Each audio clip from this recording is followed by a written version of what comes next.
and welcome to Power Reflections, a proud member of the Duff Network, where we reflect on Wildbow's most rowdy work as it releases. I'm Ruben Morehouse. And I'm Elliot Diebold. And we are coming at you live in the Discord. We've got a nice group of Discord chatters here, and it'll be great to have them. And you know what? If you're not listening in the Discord, it would be great to have you. I was trying to decide if I was going to go mean or nice, and I decided nice at the last second. It did feel like a turnaround.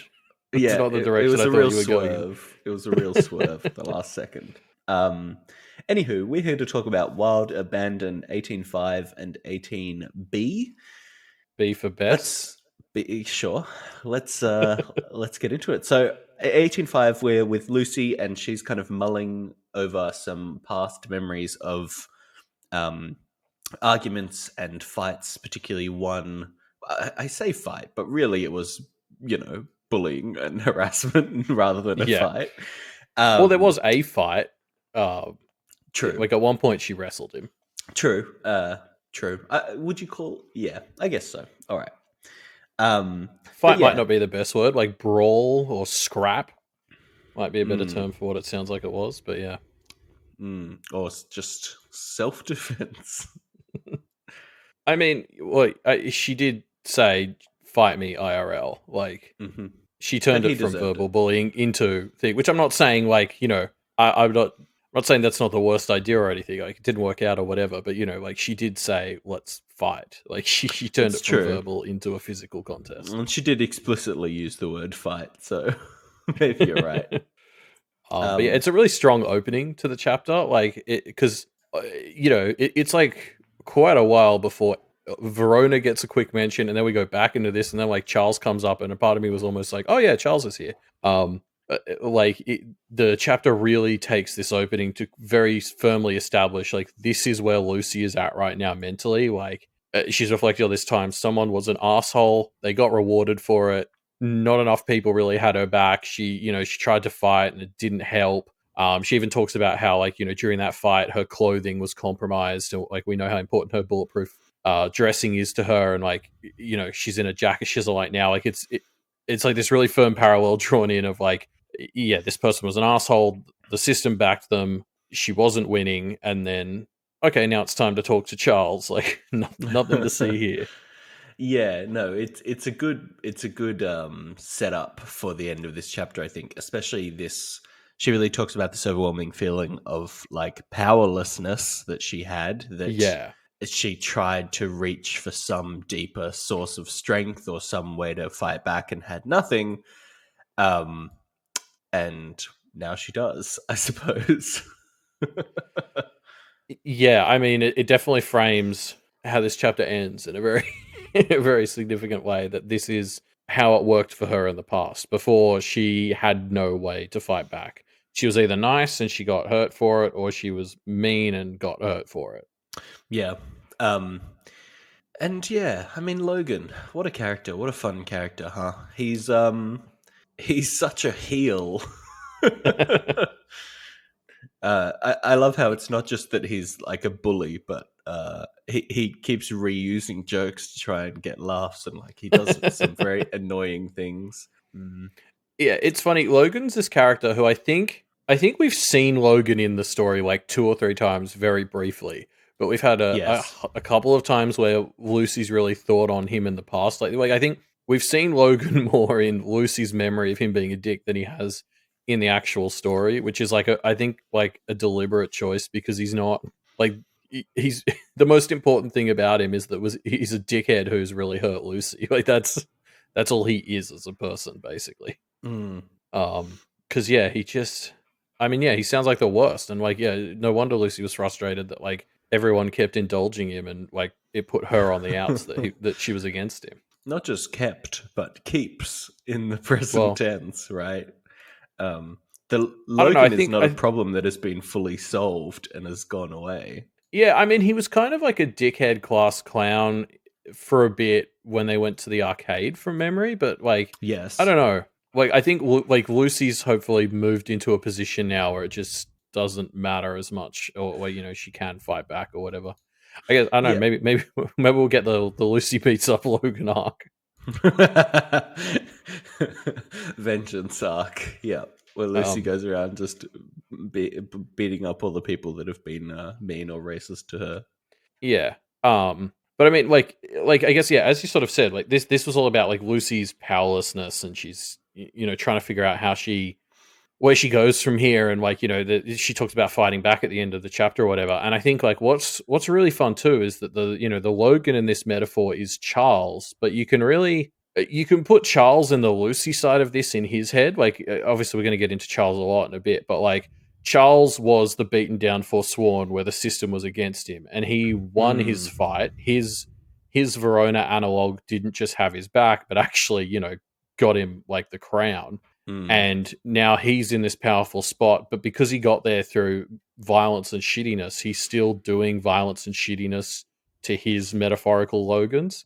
So it's really funny that like I think Charles is our Lucy culprit analog, and she's sitting here thinking about this, and she's thinking about it in the context of the guy who got to his position because when he tried to wrestle Logan, he managed to pull it off with Maricica's help. So yeah, I don't know. Lucy talks about going mad on America at the end here, but it's going to be really interesting to see like what separates her from Charles. Like if she's going to resort to violence, or she suggests to her mom something else. Like how is that going to separate her from Charles? How is she going to overpower the Logans of the world and the Charleses without becoming a Charles? Well, yeah, or becoming a Logan. Because that's what Charles has effectively done. Yeah, I mean that is Charles to a T, right? He got bullied to the point where he became the bully. Yeah, and I think the funny thing about that is that's very much consistent with the power structures of practitioners, right? Like squash the weak until you're the strong, and then if your weak gets squashed by the strong until you're strong, and then you squash the weak. Yeah, I think it's like we said a few weeks ago. It's not really a surprise to me that Rook has teamed up with these guys now, because the more we learn about the culprits, the more I'm like, oh, what you've done is made yourself so anti the seal. You've just turned yourselves into like a shitty meritocracy, or supposed meritocracy. Like they've just become the thing that they hate, just in a different flavor, and that's like Oni 101. So I was like, oh, of course Rook's on your side now. You're just doing an Oni. Well, let's talk about it, because Charles takes the group for a bit of a walk and talk to try and illustrate his terrible arguments. Yeah, I mean, I'm gonna be honest here. They're not all totally terrible. I see the logic. There is logic to it, right? Let's talk about it. So, the key question that I think Charles wants to answer here for them is why Kenneth Below was created, right? Yeah, which was a question we were asking a lot in Arc 14, and then kind of forgot to keep asking. I'm really annoyed that we forgot that this was something we were asking a lot back in the day. Yeah, but so the answer that Charles gives is effectively it makes more downtrodden people that will have the option to rise up against their practitioner, overlords, I guess, or like more different types of, aware or semi-other types of people, right? And I guess he kind of acknowledges how hypocritical this is, because he's trying to fight the system that makes downtrodden people by making downtrodden people, which I think is pretty fun. But I think the big thing for Charles, and there's a quote where he says everything pre-seal was mutable, and I think this is what it is for him, is like when you're a Forsworn, there is no way out, no matter what he did, no matter like what he was doing it for. He always failed because he was Forsworn, and he lucked out by basically getting a fairy to put him in this thing. Like he's very much this exception to a rule. But I don't know, like him, doesn't that kind of disprove his point? Like maybe you can say he's just an exception, but then we have other, in air quotes, exceptions, and Charles was an exception. Well, Seth, I suppose, is being kind of cared for by Nicolette. Like not really, no. Because like if Seth tries to do anything, it fails. They like whenever we talk, even though like Nicolette's stuff is only stopping him from getting eaten alive by spirits. It's like he still. They talk a lot about how if he tries to watch TV, it'll like cut out the second Nicolette isn't paying attention and stuff. Like he's still. This was a trap of a conversation, because we're going to get back into our core arguments about how bad being forsworn is. I can that's fair. Yeah, I mean, I guess I'm still viewing it as like, I think the thing for Charles is just when you're forsworn, there's no way out. Like, no matter what Seth does, his life will still largely suck. And like, I think his argument, like this whole "it was all mutable" thing, it all comes basically down. I think his thing is like, this sort of suffering is more acceptable to him because, you know, the people of the right character will rise up from it. Is his thinking. Like, this is better because it's not locking someone in. You know, it's all mutable. There's no roles.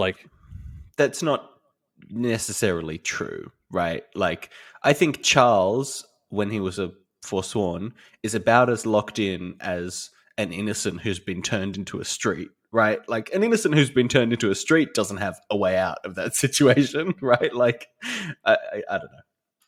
Well, no, he's not talking about he's talking about like the people in his knotted realms. Like the innocents are almost like they're the casualties of war. I think would be like they're not really what he's talking about. He's talking about like it's the people like Suze who he says here, like, you know, it's quote unquote up to her whether she rises to the challenge and becomes spectacular because of her tough conditions. And I think the thing that Charles likes about this is she gets something like, you know, if she pushes through, there is an option for her. A forsworn person doesn't have that. Like, which I'm not saying I agree with him. I'm just saying I can see why he thinks that.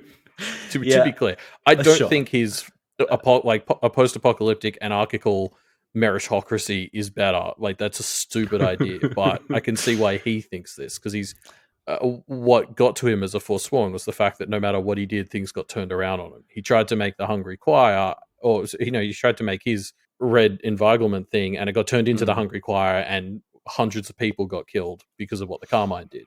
Like, that's the sort of thing he's trying to fight against. Yes, I see some of his points, but I think he overall is just so hypocritical.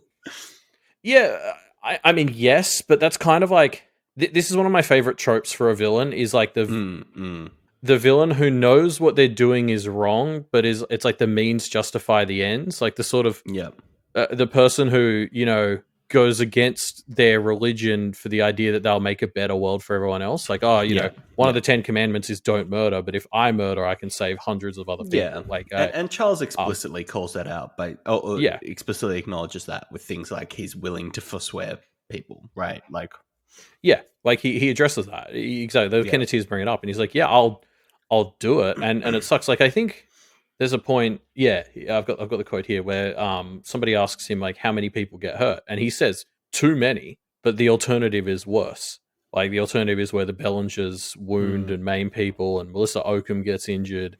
Like, the alternative where Bristow enslaves Aware. So like, yeah, he's coming at this from the perspective of, if we kill a couple of 10,000 people now, in the long run, everyone gets to be miserable in these knotted cities, which is better apparently. But yeah, so yeah, I know. I really like he knows his method sucks, but he sees it as necessary. Yeah, to defend Charles a bit, I think what he's hoping will happen is he'll set up these knotted cities. It'll force a change in, you know, Eastern Canada that will then, people will look at that and think, oh, we'd better also follow that change. Yeah. Well, yeah, and like that was the thing. In that plan that don't quite, you know. That was the thing we talked about last week, where he had that thing where he's like, I'm going to create this, and then people will look at the Forsworn and be like, we're going to treat them better. And Lucy said what everyone was thinking, which was, no, they're going to talk about how you need the muscles to keep it calm. Like, that's the stupidest thing you've ever said. And good stuff. He says he has plans to help control what lesson is learned or whatever, and I don't understand those. I think he's talking out of his ass when he says that. Well, we've thought that about him in the past, and he does genuinely have. No, I would like to say I didn't. You did. I kept saying Charles had a plan. I didn't know what it was, but I always believed he had a plan. So I think this is the first time I've heard him say something, and I'm like, no, that sounds. No, like I'm on the other side. I think he has. Well, again, I think he has a thought about how to deal with it. I don't think it's necessarily going to be a good. That's one. fair. He might have ideas, but I don't necessarily think they're going to work. But yeah, I don't know. Like, it's just because there's a lot. This idea of, you know, Kenneth below being closer to things were pre the seal, and everyone can excel, or like, you know, you're not shuttered into a box. There's no roles you're locked into. Everything's more malleable. Like that sounds great. This is that classic culprit thing where it's like, oh, you're so close. Like we agree with that part. I think that we want to get rid of the way the seal boxes people in and puts practitioners above animals, above others. But can we do it without like violent Kenneth below dystopias? Yeah. Can we? I don't know. We'll see, I guess. Yeah. I mean, like, that's the interesting thing, and I think that like if Verona and Charles are going to have more of these chats, I think this is going to be probably a really interesting part that they'll keep coming back to is, does something like Mrs. Plan ever fundamentally work compared to Charles's? Like, I think, I think the one argument Charles is probably really going to be able to hold on to is the sense that he's achieving something. At least at speed, you know. Yeah, well, yeah, exactly. Yeah. Because I mean, like, sorry, I guess the other thing, like, it is worth mentioning in the invasion last arc, Kenneth Below and all the people in Kenneth Below fucking carried Kenneth through that invasion. They would not have made it without people like the Bitter Street Witch, the old bodies, the vice principal in the school. Like, I you know, not to say Charles is right, because I don't think he is, but in his defense, like, the Kenneth Palou people were very, very good at stopping practitioners. Yes. We'll get to a key pivotal moment for Bitter Street Witch pretty soon as well, I think. Not against the practitioners, but against the conspirators. But yeah, you're right.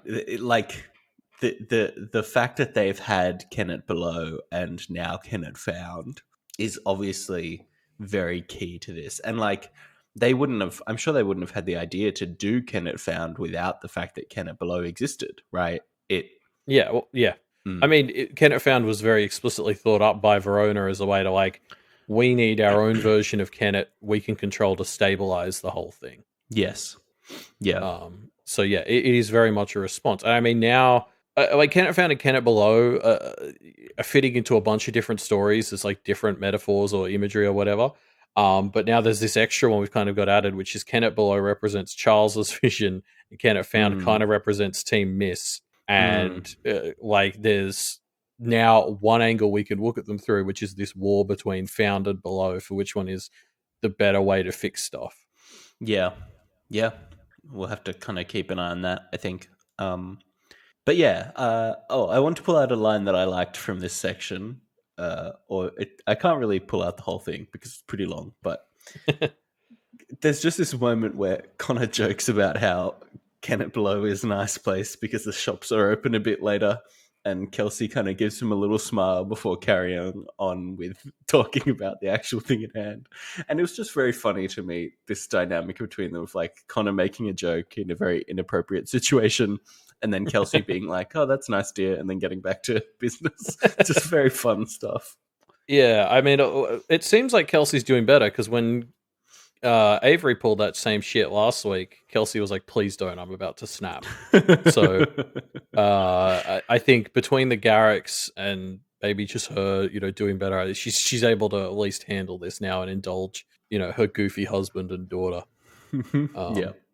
But yeah, I mean, I will say, as much as Connor's joking here, as somebody who moved from a small town into the city 4 months ago, this has been the biggest perk of being back in the city, is I can go to the shops after 4 p.m. and they're still open. Wow. It's huge. What a world. What a world. You don't appreciate it until until it's gone. Yeah. That's fair enough. Also, sorry, just one last bit of pro Charles stuff before we move on from this section, which is Charles mentions that he's been looking over Y's shoulder as Y was doing readings, basically to see if Charles's plan would work. And Verona's like, getting fucking tired of prophecies. And Charles is like, yep, I used to be friends with Alexander. I know the feeling. That's just a very funny line. Like, I know, I know we hate Charles, but I was like, good one. Yeah. Good stuff. So yeah, Charles kind of further gives weight to his hypocrisy by talking about the Forsworn, that he wants to personally help but how he's happy to fuck over these undersiders, etc., etc. Yeah, I mean, again, I think in his mind, it's just there's a way out. Or if you're a undersider, you have the option to excel if you meet whatever bullshit criteria have been set up. In his world. But yeah, there's But I mean, definitely he's kind of open about it. He has a soft spot for the Forsworn group in particular because it's like there's like 25 of them or whatever, and he's a bit like, yeah, I've got to save them or whatever. It's like you just killed like 5,000 people in that street town or whatever. Like, yeah, okay. Let me get at the core of I think what is so hypocritical to me about what Charles is saying is like, and I apologize because I'm going to bring it back to the American political two-party system. But it's Charles's opinion seems to be anybody should have a chance at being able to get to the top, but not everybody can get to the top, right? Like, anybody should have the ability to get their way out of their situation by exploiting and fucking over other people, right? Whereas the Kenneteers are like, no, nobody should be fucked over.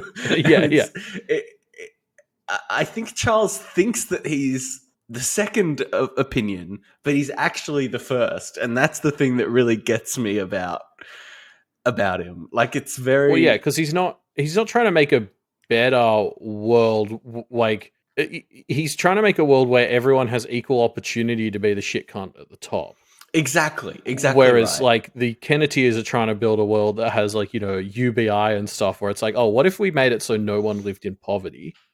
And then, like, we can deal with whatever remaining wealth disparity there is there. But, like, as a first step, what if we just got everyone out of poverty to start? And we'll sort of go from there. Whereas Charles is very much like, no, wealth disparity as it is fine. I just want to change how it's decided who gets to be on top. And it's really just the one thing, which is Forsworn should also, everyone else can have the opportunity to be a real shit cunt and get to the top, except Forsworn, and that's the one little bit that I want to change.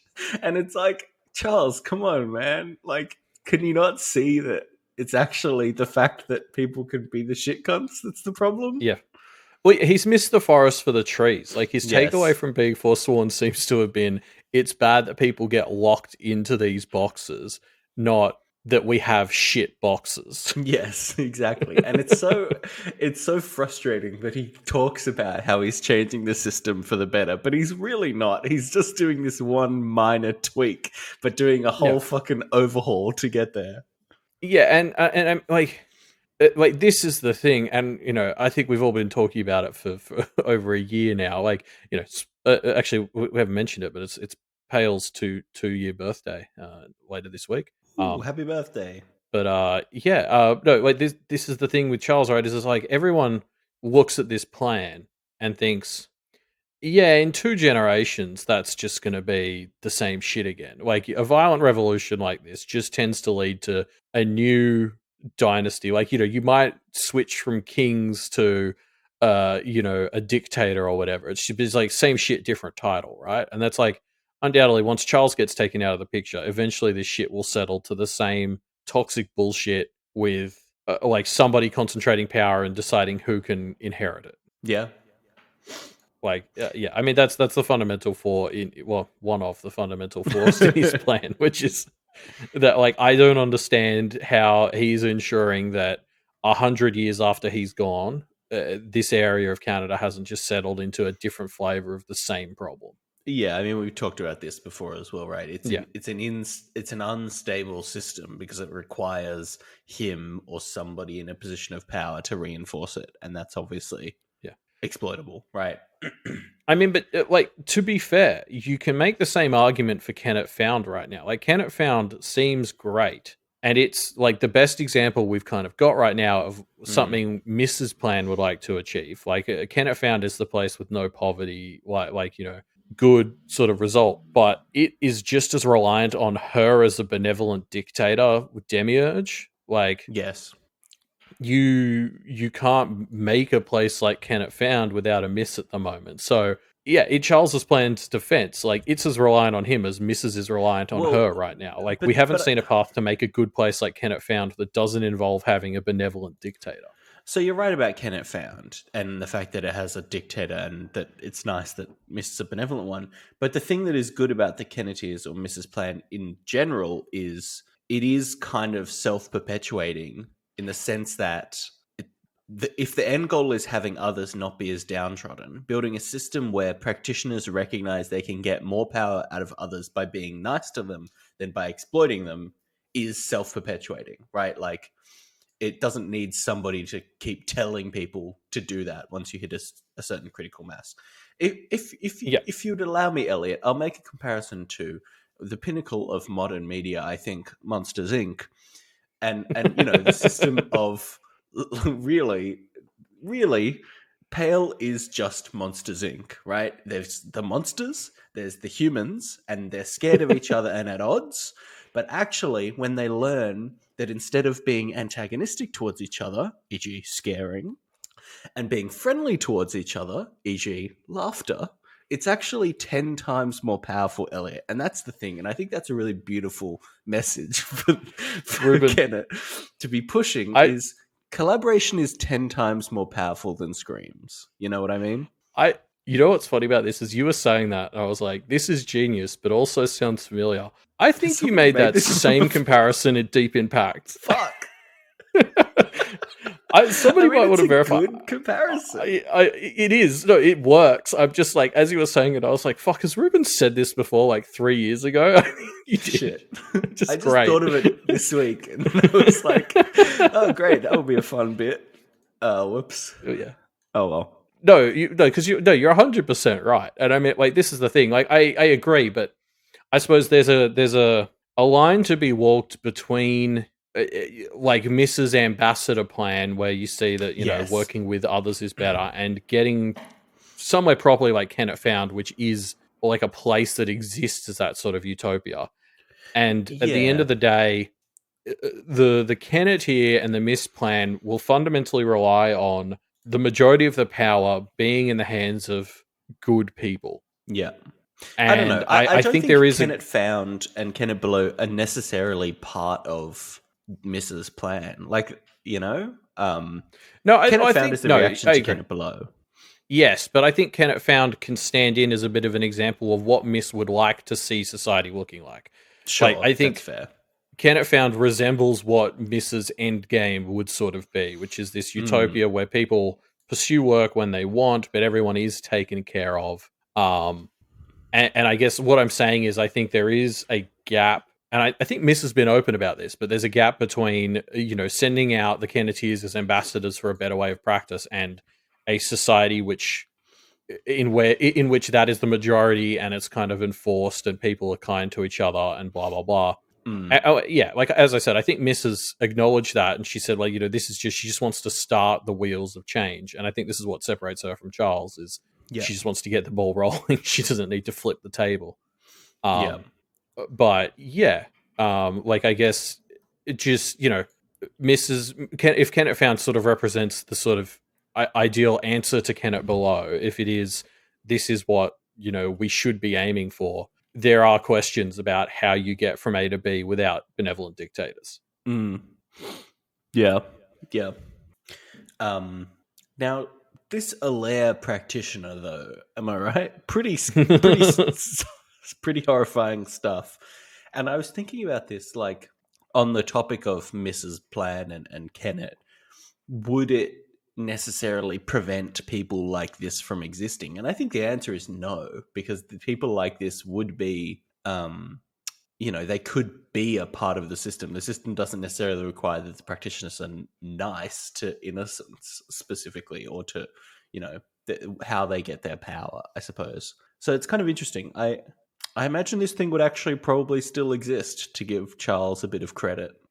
Yeah, I mean, I think if you're in a late enough end game for, like, what Miss and the Kenneters would like to see, you would hope that basically the good people would have enough power that they'd be able to turn to Allaire and be like, fucking no, like, no power for you, you're in jail, or whatever. But yeah, it's like a long road to get there. And even if you do, you'd have to be finding people who are doing this on the sly. So yeah, I don't know. I mean, this is the thing, right? There's not an easy answer to any of this. Yeah. So yeah, just Charles has said his piece, so they head to confront Matthew, being joined by Marcy and Edith on the way. I love the entrances here. Like, Marisica flies in and Connor's like, Jesus. And Marisica's just like, different religion, which is just a fucking stupid joke. I loved it. Like, what a dick thing to say. Yeah, it's fun having all the Carmine conspirators back together again, because we get to overhear a snippet of their conversation and stuff, and it's fun. It's interesting.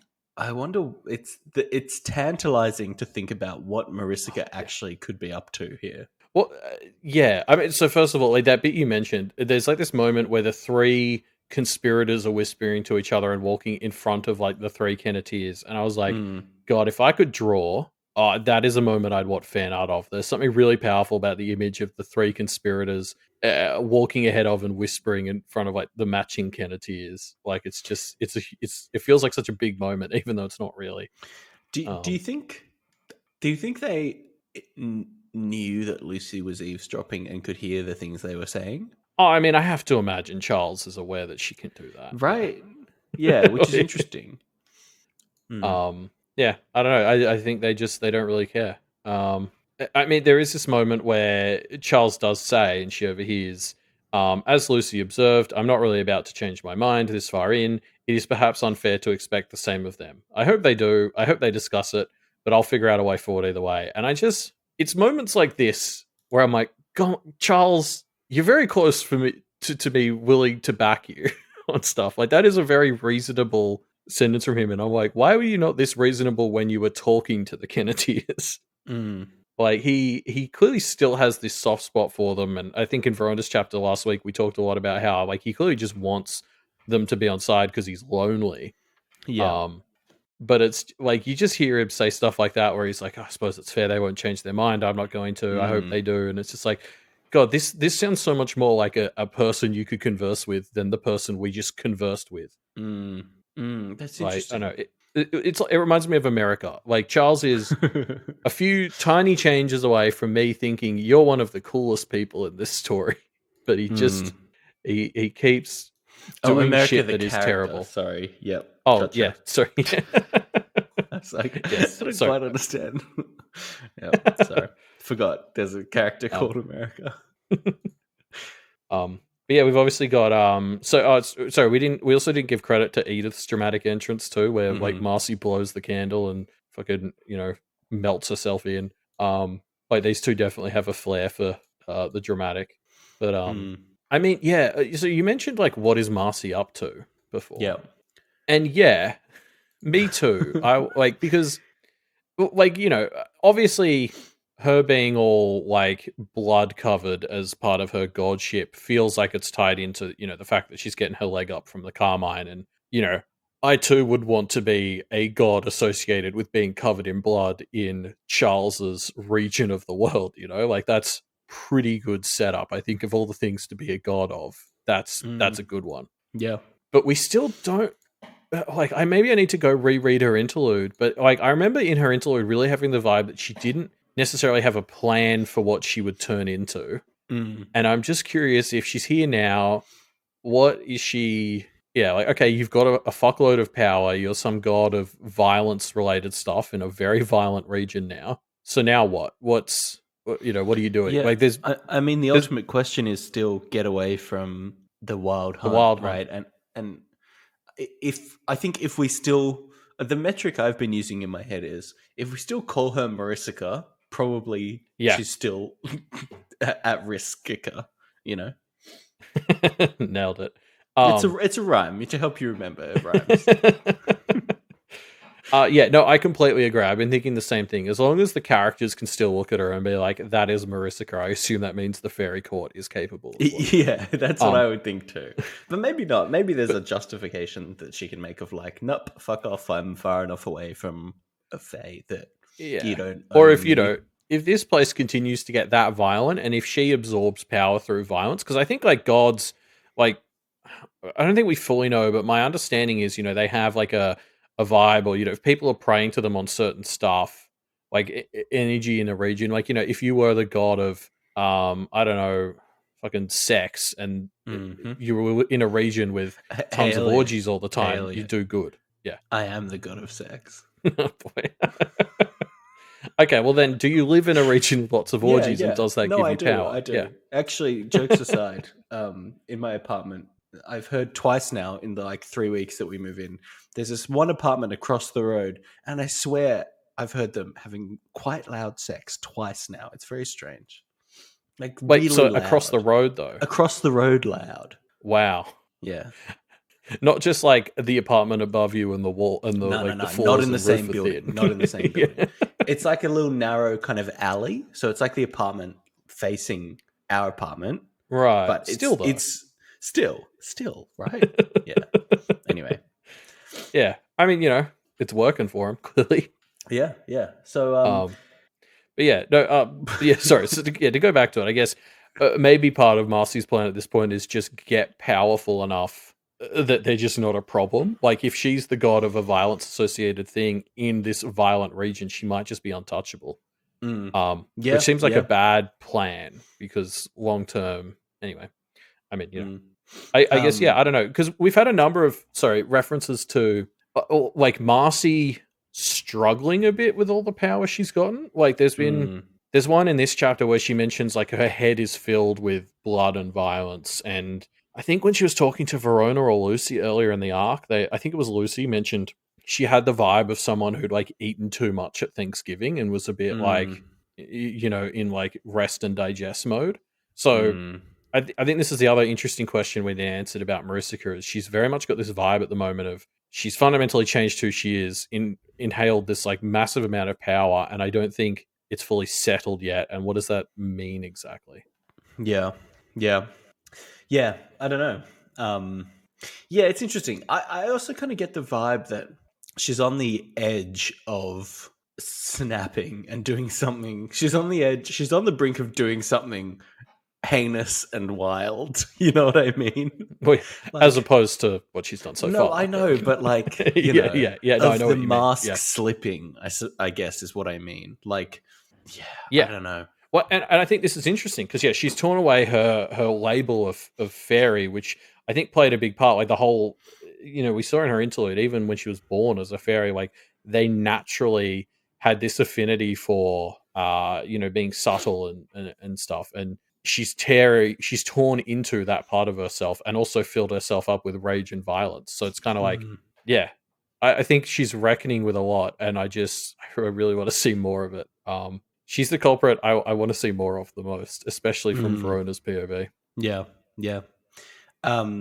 As they're walking to meet Matthew, by the way, they do walk past this handcuffed dude who is handcuffed 3 times and is got all this other stuff going on but doesn't want help. It's just a weird moment.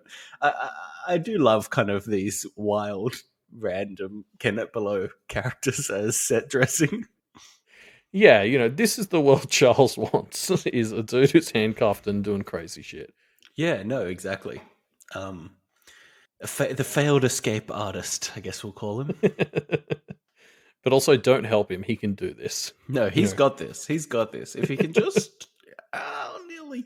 Well, this is Charles's world, right? He doesn't need your socialist help. He's an individual, and he's going to rise above it. And pick himself up by his bootstraps. Thank you. Yeah, exactly. Uncertainties. That's the term I was looking for. Sorry. One last thing from around this section is they're like walking, to see Matt. Verona mentions, I could really use like a sleepover to sort of recharge. And she invites Lucy, which big moment for Lucy because she missed out on that last sleepover invite. And like Verona mentions getting Macaulay involved again and all that. And I was like, this is, I don't know. I'm interested to get other people's opinions on Verona doing this sleepover thing. Because on the one hand, I'm like, okay, she's identified that she's lonely at the moment and needs more friends. And she's doing something about it. And I like that. But also, are these sleepovers really it? Like, is that enough? It kind of just feels like she has really good memories of sleepovers with Lucy as a kid. And she's like trying to recreate that, but I don't like it. I don't know. It doesn't sit in my head as like this is going to actually fix her problem. It feels like a real band-aid slap-on solution. Yeah. Yeah.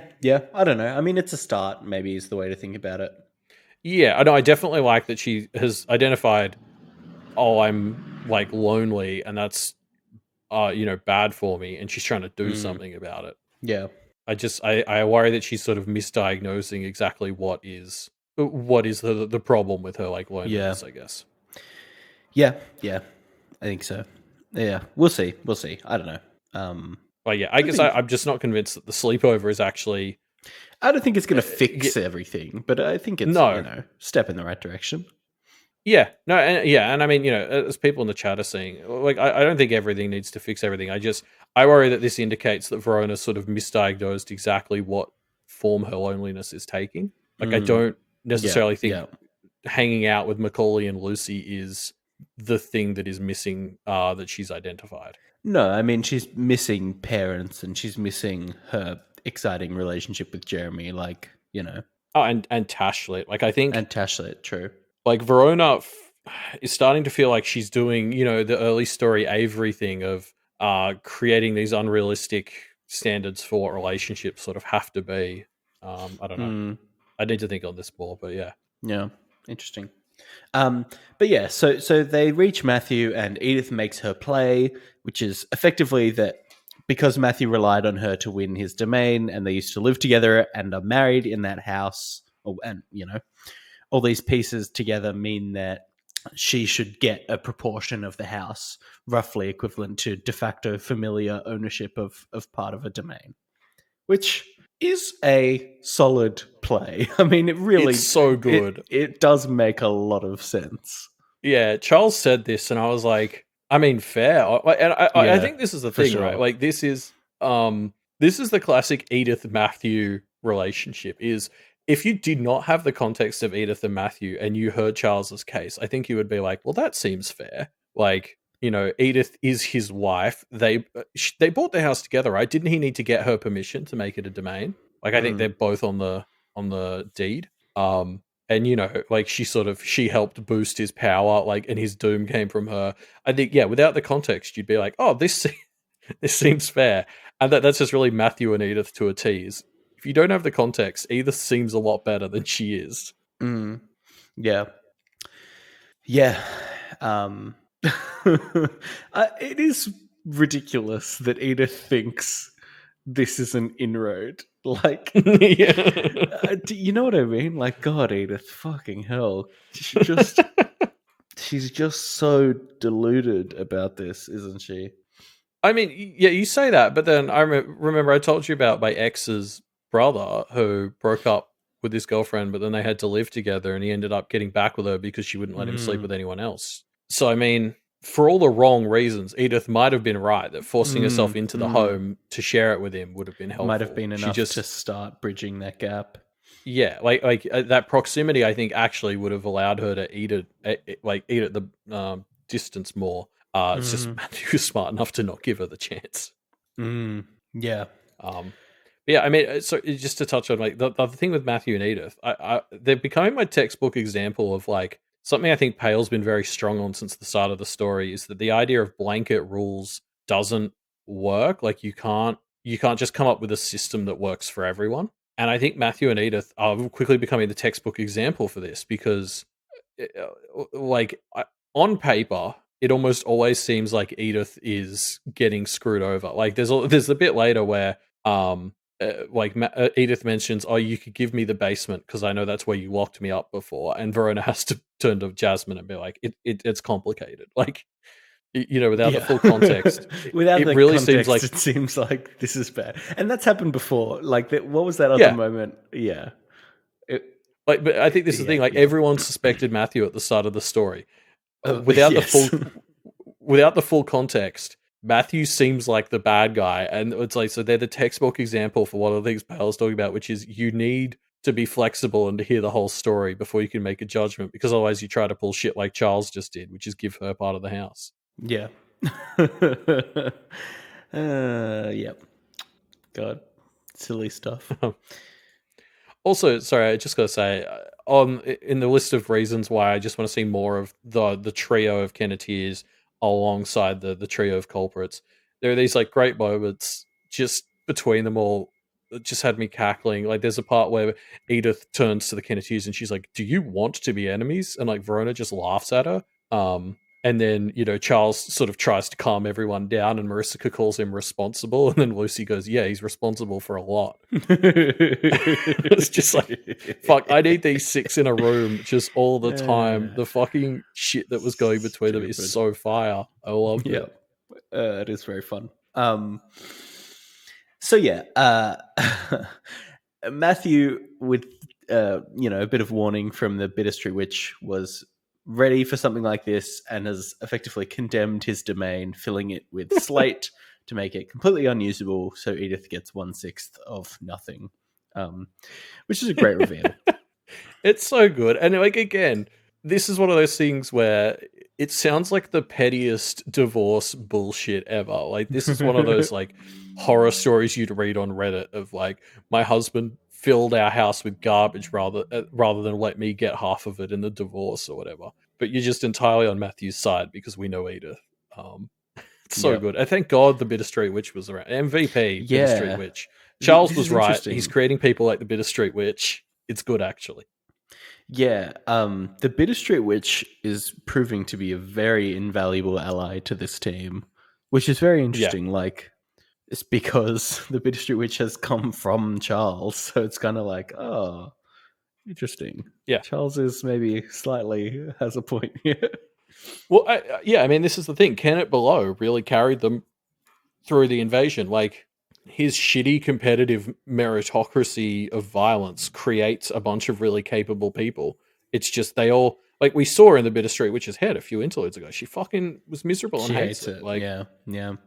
Like, all of them are wanting to rise out of it. And so, yeah, it's creating a lot of capable people, but like at tremendous cost. Yeah, sorry, somebody in the chat has just asked, let me get their name. Yeah, Bellictile has just asked, how much do you think Cherry Pop wants the rock that's filling this house now? I think this is a very fun idea. This can be Cherry Pop's new home base. A quarry. Yeah, it's a great plan, well executed. Bit sad that Matthew has just fought for this domain that now he's not ever going to be able to use, but whatever. Also, it feels like this is a bit of a series wrap on Edith, which is interesting. See, I don't know that I agree. I think I certainly hope it's not, because I think the idea of, it seems like this is as close as we've come from everyone. Like, even Marissa and Charles at this point are basically telling her, yeah, you're probably not going to get Matt. And I'm really interested to see where she goes from there.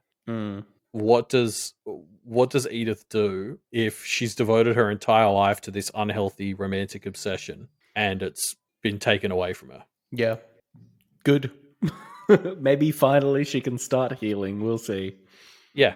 I'm curious to see that process, I guess, and how it compares to what Avery's gone through. Like, Avery escaped that trap and has formed a healthier thing, but like, this is like, if Avery had gone down the bad road, this is where she could have ended up. And so what is where Edith end up say about where, it's another path for Avery, basically. I don't know. Yeah. I think it'll be interesting to compare, I guess, basically. Yeah. So yeah, the gang split up, going their various ways. They avoid a run-in with America's goblins before Lucy mulls over what Charles is doing and vows to not be as powerless as she once was.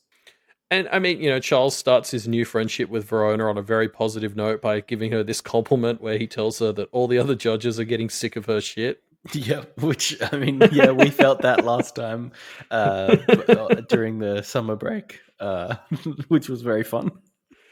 Yeah, but like, honestly, I can see Verona hearing that and thinking, nice. Or like, being proud of herself. I don't know. I love that one. I am curious to see more of the other judges, especially with this in mind, because I mean, that is Verona's thing, right? She's constantly pushing the envelope and trying shit, and I can't wait to see how like the Sable and stuff actually start to treat her because of it. Yeah. It's going to be very funny when they smack her down a few times, which I love to see. But yeah, a good ending to the chapter. It's a kind of slightly worrying ending, which I think is fun for Lucy. Like, how deep into the muck is she willing to go for this? And I guess we'll have to see. Yeah. Yeah, it's really interesting because you're right. This chapter very much opened with this frame of Lucy saying, I've been in situations where no matter how right I was, I couldn't fight back. And that, that was what led her to her dark spot where she almost became a Charles. And now she very much ends this chapter by saying, but now I can do some stuff and I'm going to go fucking take this out on America. Mm. And what that looks like is going to say a lot about where Lucy's at and, yeah, how she compares to Charles. I can't wait to see it. She has really lent into this karma stuff, and that comes up a lot in this chapter. So yeah, like I don't know, it's gonna be interesting. Her sort of harsh but fair form of violence is always so fun. Yeah.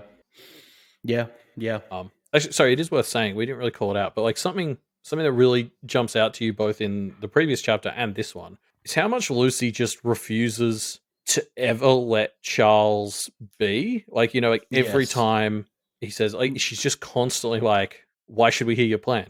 You suck. Yes. Like, just every time he sort of ends with a question, she has to butt in and just like remind him that she fucking hates him, to the point where honestly, I was getting a little bit annoyed because I just wanted to hear more of Charles's plan, and I'm like, no, let him speak. I want to hear this. But that's because I'm not in the story. But I don't think that was what old Lucy was able to do too. So this is like the first thing is she's confident enough in her position that she can just continue to stand her ground and always challenge him. Yeah. I wonder if this is intentionally something that they're trying to do, is set up Lucy as the bad cop and Verona as the good cop to push Charles towards kind of being friendly to Verona and getting it in. I mean, I don't think they need to do I think the reason it's happening is because that's just it's like they are the good cop and the bad cop. It's just there's no acting required. Yeah. So yeah, let's get into 18.b, which is some goblins interlude. But yeah, Biscuit is skating best through goblin. life. No, shut up. Best goblin. Biscuit I told you all. Skating through life, setting up a stall to make some cherries, which is what cool people call the $1 note in Kennett Found. I was so happy when I found out this was a Biscuit interlude. I was so happy. Yeah. But yeah, no, this joke that the cherries are the $1 bill is continuing to be pretty fucking hilarious. Like later on, we learned that a bunch of the other goblins got them so that they could use them as toilet paper, but Cherry just didn't get it, so they gave up. Which is just the most Cherry shit ever. Like you can't even make fun of her because she doesn't really understand what you're doing. Yeah. I do love this song that she's singing at the start, which is some ballad about a lonely sex worker, and it's funny. It's a very funny song for Cherry to be singing. It made me think: is this like human music that she likes, or are they goblin musicians? I wonder. Oh, there would be. I don't know how coherent they'd be, but yeah, true. Like I imagine it's very like metal sort of stuff, like hurts because they're constantly talking about how goblins sing with like no rhythm and everything. Like it'd be really, really sort of it's like Vogon poetry. But, yeah, just like really sort of challenging the status quo sort of stuff. Yeah. But yeah, this Biscuit song. Part of me thinks she could be improving it, but no way. Like I love like you could feel like I was like singing it as I was reading it, right? Like I think props to Wildbow, he did a really good job of having the rhymes and the commas in such a way that I felt like I was reading it to a tune, even though I like we weren't given a tune, but I almost feel confident in saying a lot of us probably read it with the same tune. Yeah, for sure.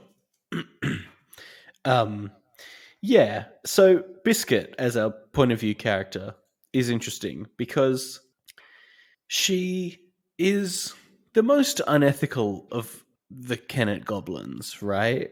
Look, we're going to probably talk about this a lot because I kind of disagree, but no, I do see what you're saying. Like in terms of which shtick of all the goblins is the one that makes you the most yikes, she's got to be. I don't even think hers has got to be up there. I think she is so willing to apply her shtick to anybody indiscriminately. You know what I mean? Like she's not. Obviously, goblins conceptually can do some pretty horrible things, but I really do think Biscuit is more willing to do her horrible things just randomly to people than any of the other goblins. You know what I mean? I know I don't know that I necessarily agree. Or I guess maybe compared to all the other Kennet goblins, maybe. I'm trying to think if I can think of any. I mean, Blunt Munch doesn't really count because he's in jail because he was a shithead. Mm. Um, but I think I'd push back on the idea that she just does it to anyone because she sells this stuff and is pretty upfront about what it does.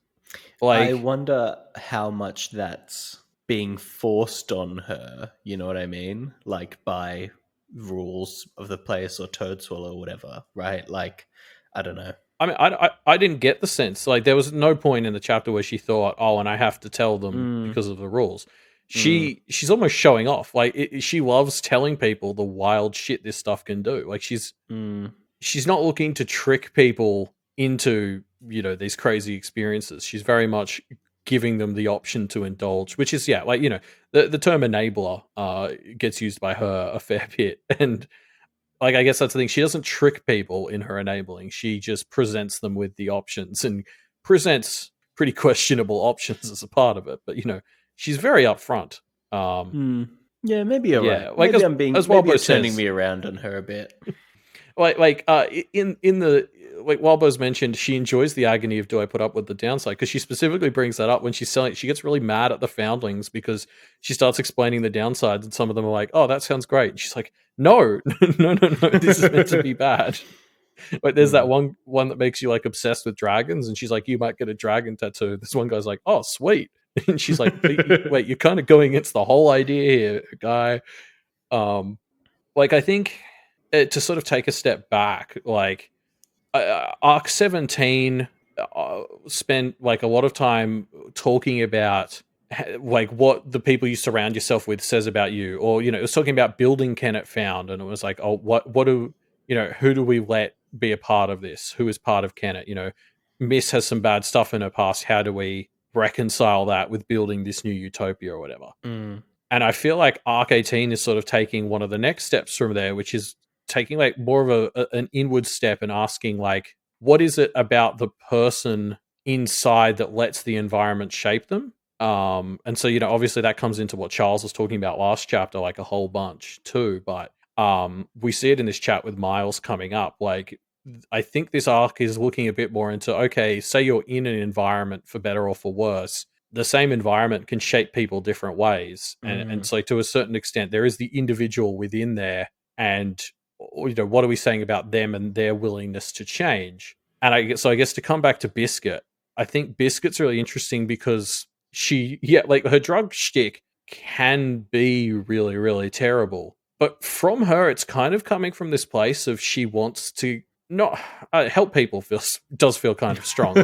Like she ultimately she tends to think that these experiences can be helpful to people, and she doesn't have ill will towards most of the people she's selling this stuff to. She wants it to kind of be good for them, and it's like mm.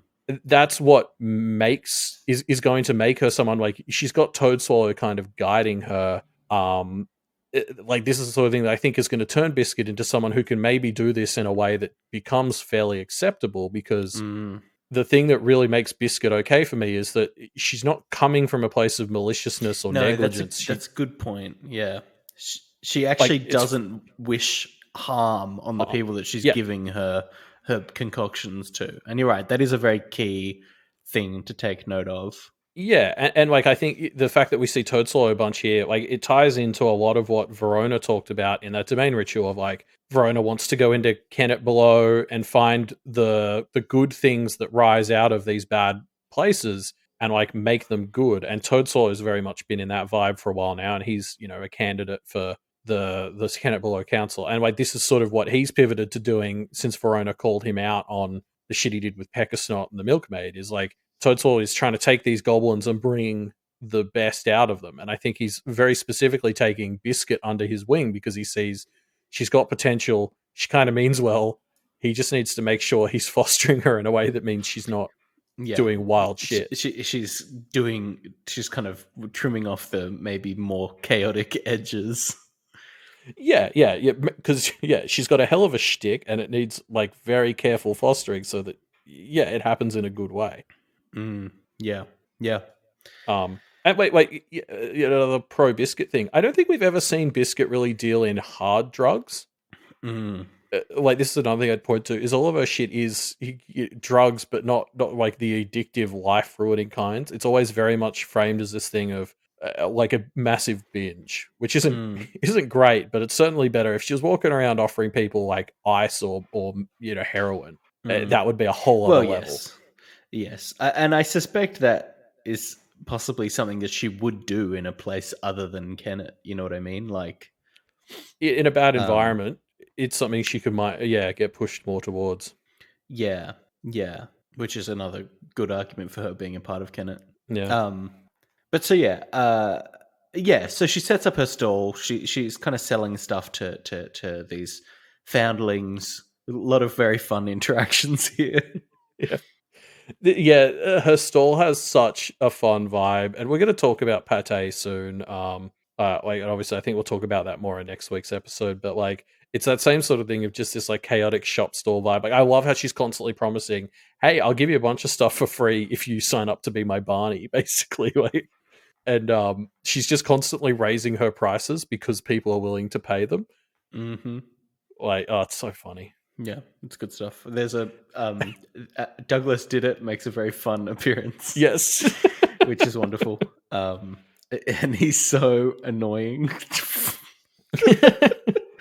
But also, remember last week we talked about it. And I'm like, do you think Douglas Did It's thing is that when he says he did something, it's like the universe kind of yeah, and like, which seems that to be the vibe I got here, and I was like, fuck, he needs to be careful where he goes, or he starts to claim all this crazy shit. Yeah, very fun. Yeah, I guess I am jumping ahead a bit, but obviously later on we learn that Miss is very unimpressed that Biscuit has opened her shop here for a bit. Yeah, and to push back on Miss a bit, I have to say these foundlings were fucking keen, and like as a bunch of them mention, like they've got their purge coming up, and they're all just looking for a good time. And I guess Miss wants to have this chat with Biscuit. I think it's worth us asking Miss, why. Yeah, what's the big problem here? I guess aren't these foundlings? Weren't you the one telling Luna Hare that you want the foundlings to have independence and sort of be themselves? And you're the one who created this place that has a giant purge every now and then. So, to a certain degree, I'm curious what Mrs. response would be to somebody challenging that, maybe it's good that they took all this, that they did buy this. I don't know. Yeah. Because, it makes the purge very exciting. I look forward to that for sure. Well, yeah, like some of them got like the all out thing, which kind of makes you like go crazy but black out and you don't remember any of it. And so people buying that for the purge, I'm like, oh, they just don't want to remember this horrible, violent time like that. I mean, makes sense. This isn't the best way to achieve that, but they may not have many other options. Yeah. Also, the guy with the knife. And if you pretend it doesn't hurt, then it doesn't hurt. It's like, what if I pretend it does hurt? And then he buys it. It's so good. Yeah. Especially because she says, well, couldn't you just use a regular knife? Yeah. Good stuff. So Biscuit packs up her stall, and as she's kind of departing, as she's kind of wrapping up, I suppose, has a conversation with Miles Sutton, who is trading for information with her. And just two alchemists having a chat. Yeah. I think the most important question of the story that this raises is, and this is raised a few times this chapter, why is Miles friends with Easton? And what is that? Why is somebody seemingly cool like Miles defending Easton and trying to get us to like Easton? And he does say that when Easton stops trying so hard, he can be cool. Like, I really wonder, are we going to get like a nicer version of Easton in Kennet ever? You know what I mean? Yeah, it feels a long way off though, doesn't it? It does. It really, really does. No, I totally get what Miles is saying here though. Like, I very much remember this vibe from high school. If you'd have friends and you'd be like, yeah, like Easton is that friend who, when it's just the two of you, is a great guy, but when he's in part of the crowd, he treats you like shit. Like, you know, that terrible friend that a lot of people have at that age. Like, yeah, I mean, again, this is that sort of thing where Miles seems great, and Toadswallow really hones in on that later in this chapter too. And it's very much this thing of like, the problem is he's choosing to surround himself like Easton because he thinks he's seeing the good side of Easton and ignoring the rest. And I don't know. Yeah, it's fascinating to see where that might go. Like, is it good for Easton that he has Miles in his life, or is it just bad for Miles that he has Easton in his life? Like, yeah, I wonder if this 3-day course is going to have any impact on Easton. Like, is he going to come back from this course being a changed boy? Can you imagine? That would be pretty funny if we found out that the civility course is actually really effective. It actually worked on Easton. Like, fucking hell. Yeah, I don't know. I'm really keen to see if we explore Miles and Easton more, because I totally saw this a lot in high school, of this like nice person who surround themselves with the idiot because they're a bit deluded about the nice bits buried in there and how often they'd be able to get them to come out. Like, yeah. And I think Biscuit challenges this a bit in a way when she's chatting to Miles and asking Miles like who's shaping them. Miles does sort of bring up the fact that Easton is being shaped a lot by Musa, and that's not great. So yeah. We also find out here about Biscuit's goal of the something to die for, which is very interesting, kind of chaotic in Biscuit's way, but also kind of sweet in that she wants to. Her goal seems to be able to see the love and joy of that moment, which is like really sweet in a weird way. She's a real romantic, which I didn't expect.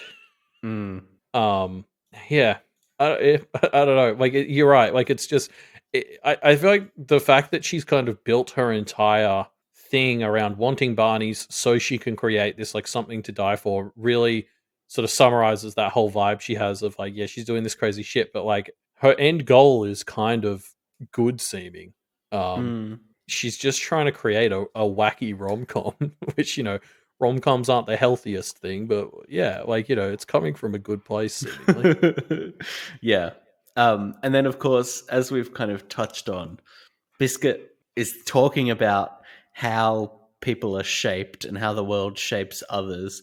And it's this very interesting moment of Miles is, you know, Biscuit is almost convincing Miles to the Kenneteer's point of view, and then instead kind of twists it at the end to be like, no. What I'm saying is you should get wasted. Here you go. Very, very good stuff. The goblins can't let the punchline. Oh, so would the life lesson be they have to end it with a goofy punchline? Yeah. But no, you're right. Like, I think it's both a testament to Biscuit that she gets him thinking these thoughts, and also a testament to Miles right now that he's in a spot where he's actually able to listen and consider what she's saying. Like, a lot of his answers are just, I'm actually going to have to think about that. You've raised a really good point. Yeah. Which, you know, like other people like Easton don't even give you that chance. They just try and fight you when you start making good points. Yeah. Yeah. So yeah, Biscuit is almost nabbed by some other gobbos, but is rescued by Bubble and Toadie, who eventually would give her a mission to mess around with some of America's crew a little bit later. But yeah, she stops by Blunt Munch on the way to kind of checking out what's going on with America's crew. Yeah, it's I didn't really expect to see more of Blunt. Much. This was a very pleasant surprise. Yeah, and it looks like he's going to be active a little bit more. It seems like they recognize that they need him, they need to use him, and so they're kind of making seemingly some deals with him. Which is fun, because he basically comes in to save the day and just kind of fucks over all these goblins that are harassing.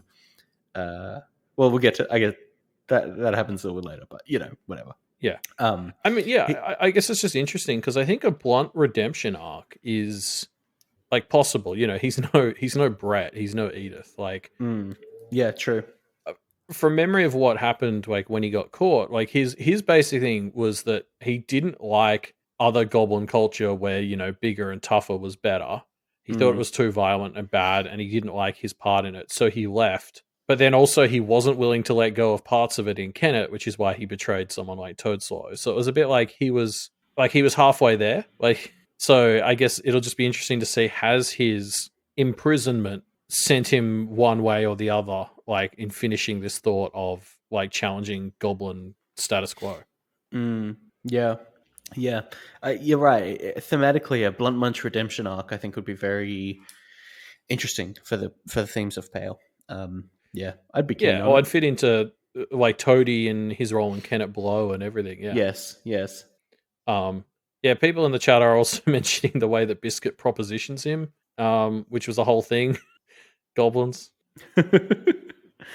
um, yeah. So Biscuit drops by to hang out with the Kenneteers as they're kind of looking over America and her crew, and Biscuit is basically wanting to just cozy up to Jasmine to try and get some pills.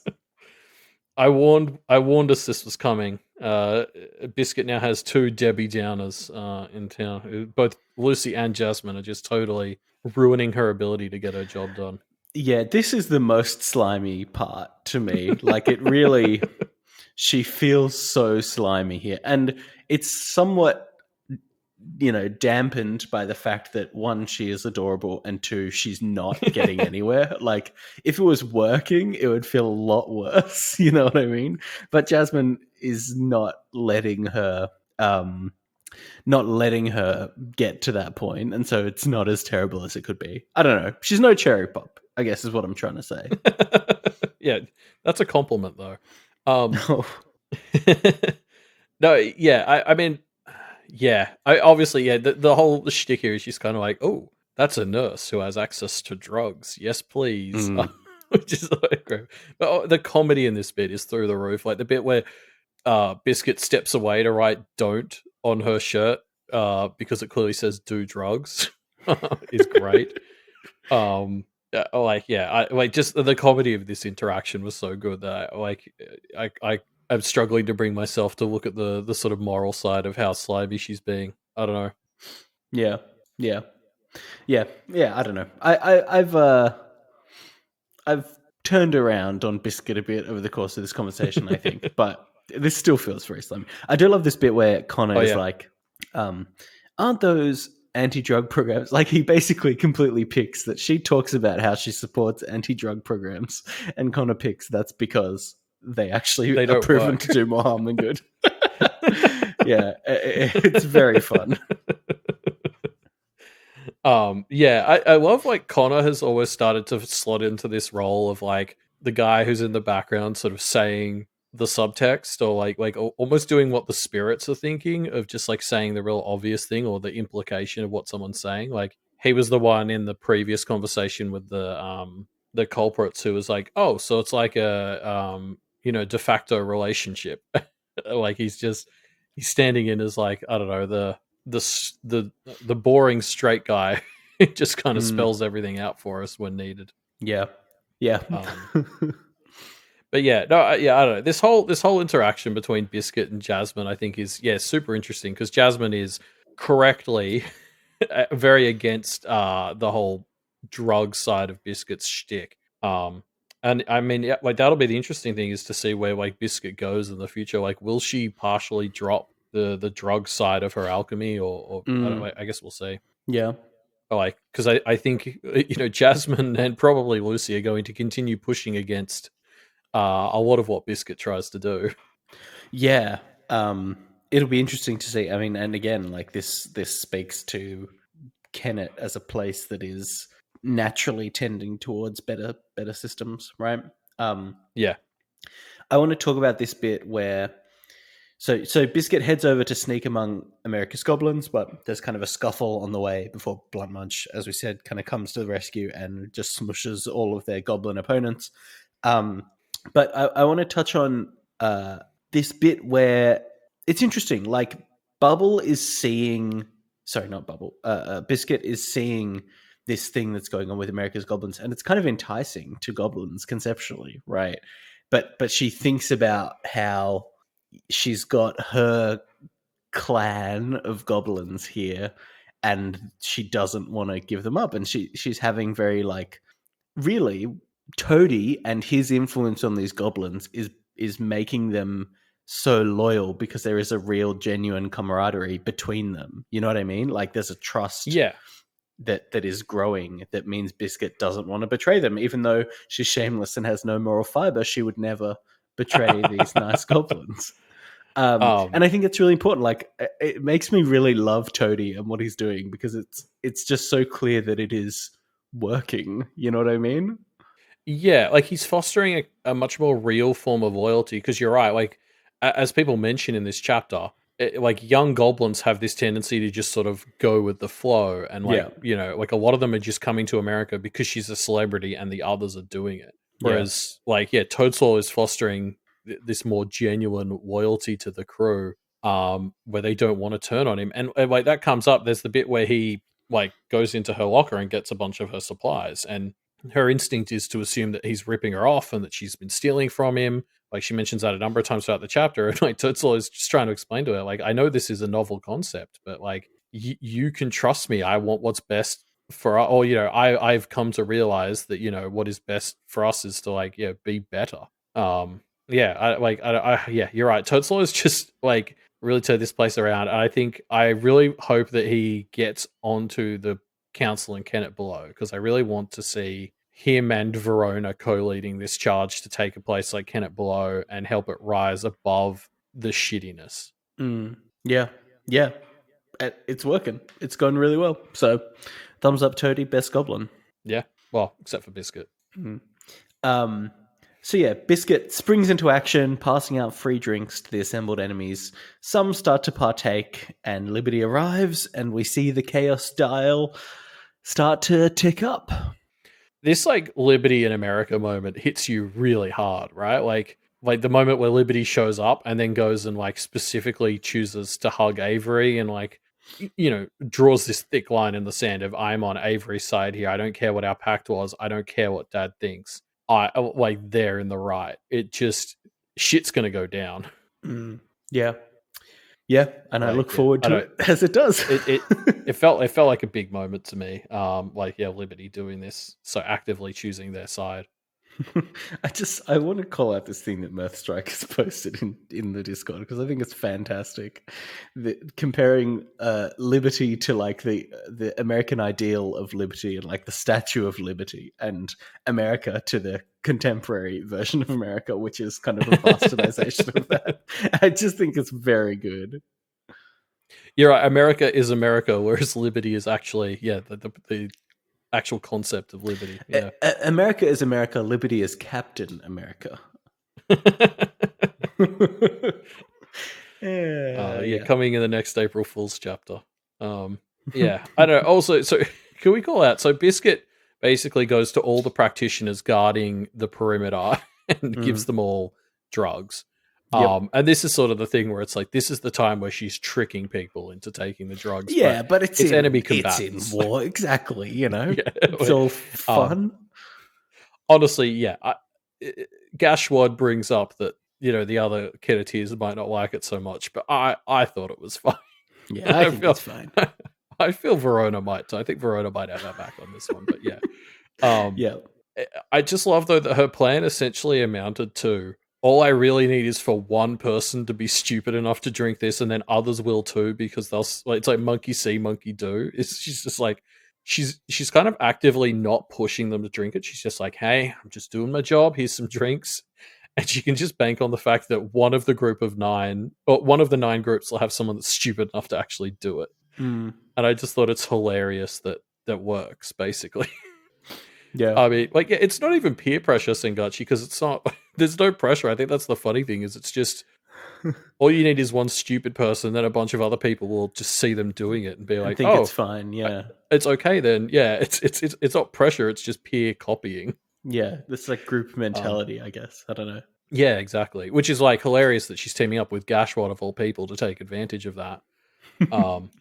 I do love how we sort of round out this exploration of like how someone like Biscuit can fit into a place like Kennet, with pairing her up with Gashwad, who's somebody who intentionally avoids like being in groups, and he's always trying to be on his own and be the cool guy, and Biscuit challenges that right at the end here, and it's like, no, actually I really like that this is a place where we're all trying to lift each other up. Yeah. And that's the Biscuit the Biscuit lude. Yeah, that's the Biscuit interlude. And the end of our chapters for this week. So before we end, though, some predictions from the community that have been left in our pale predictor form that you can find linked in the show notes down below. I'm going to pull mine out first from Lapsed Classicist, and I really love this one. Is that Charles has repurposed whatever was left of the Hungry Choir in the 30 Boogeymen, and Lapsed Classicist makes a few comparisons, like the food and cannibalism theme, their kind of collective entity, their the most pressing thing that Lapsed pulls out is the idea that them being perceived as a threat is kind of analogous to how Yolda's black dog power stuff worked, where she would be a bit of an Angie Demarest with reciprocal illness and danger. And I just think this is wonderful and gives us a great excuse for more of the tea partiers, which I think is very fun. So I love this prediction. Yeah, and I mean, obviously there were like other ritual incarnates that there was that one that was mentioned that Avery said to Zed might be a trap for him. So I do, like I guess the idea that Charles once again took Yolda and recycled her into more heinous shit does just feel like he'd do it. Yep, for sure. Yeah, like fucking. That's like the Charles special is oh, I made a bad mistake, better do that again later. Yeah. What prediction did you pull out, Elliot? I got a prediction from Beleg Tal that basically is that Verona is going to die. And a big reason that I pulled this out is because I'm pretty sure I pulled out a very similar one from Megafire a few weeks ago. So we've now got two people firmly on the Verona is going to die wagon, which I love. And yeah, basically Beleg Tal outlines a bunch of reasons about, like just the way Verona has sort of overlooked her own well-being a bunch and, going out in a blaze of glory, taking a big swing feels like a bit of a Verona move. And they do specify that it doesn't necessarily have to be like death, but, if she became bound, forsworn is something that we've mentioned as well, like just sort of trapped or, she fundamentally loses in some way. Yeah. And Beleg Tal does also mention that they don't want this to happen. They just think it will. Yeah. No, I think so too. Like the Verona getting forsworn is such a powerful thing that could happen. And I really, as much as I would hate it on one level, I would also really enjoy it on another level. And it really fits with her being a B tier practitioner, So it just works in every way. Wait, no, I thought she was A tier. Come on. Sorry, A tier, not S tier. You're right. Yeah. I don't know. I can see the logic here. Like there is a lot of stuff pointing to like something like this, kind of fitting into a lot of the things Verona's set up for. I'm personally, I don't know if that's where I see it going, but I've also, I've been wrong about Verona stuff in the past. I think because sometimes I'm a bit too close to it. So, I will say I think it's going to be very interesting to see where Verona ends up at the end of the story. She's the one who I very much have the fuzziest picture of what like a good ending would even look like for her, if that makes sense. Like I can sort of see how happy Avery ending is or how happy Lucy ending is. I don't know that I have a clear picture of what like a happy Verona ending is. Yeah, it's true. Yeah, I don't know. I just think it'll be really fun. Yeah, I mean, as we said when we talked about it before, I think the amount of stuff the story would get to play with out of Forswear and Verona would be very fun. Especially in Charles's world, where we start to look at maybe undoing stuff like that. Yeah, it would be very interesting, and it would align Charles and Verona even more in some fun ways. I don't know. It like there's a lot of fun stuff that could come from it, basically. Yeah. As a reminder to everybody, we are still running our discussion question for this fortnight. So you can leave your answers to that in the discussion thread. The question is, how should parents balance giving responsibility to kids the Kenneteers' age? We've got some, we've got a really thorough response to this already, which I really liked. But yeah, I don't know. It's leave us your thoughts on, I guess, parenting children, quote unquote teenagers, depending on who you ask. Yeah. You can leave that in the discussion thread, which will be linked in the show notes down below. Also, if you like the show, why not give us a review on your podcatcher of choice? Give us a rating and review, because that would be really helpful. 5 stars. We only accept 5 stars, nothing less. Yeah. 5 stars. 5-star podcast. If you're not the kind of person that usually gives reviews, maybe just say in your review, this podcast was so good I had to give it 5 stars, Yeah, 5 stars.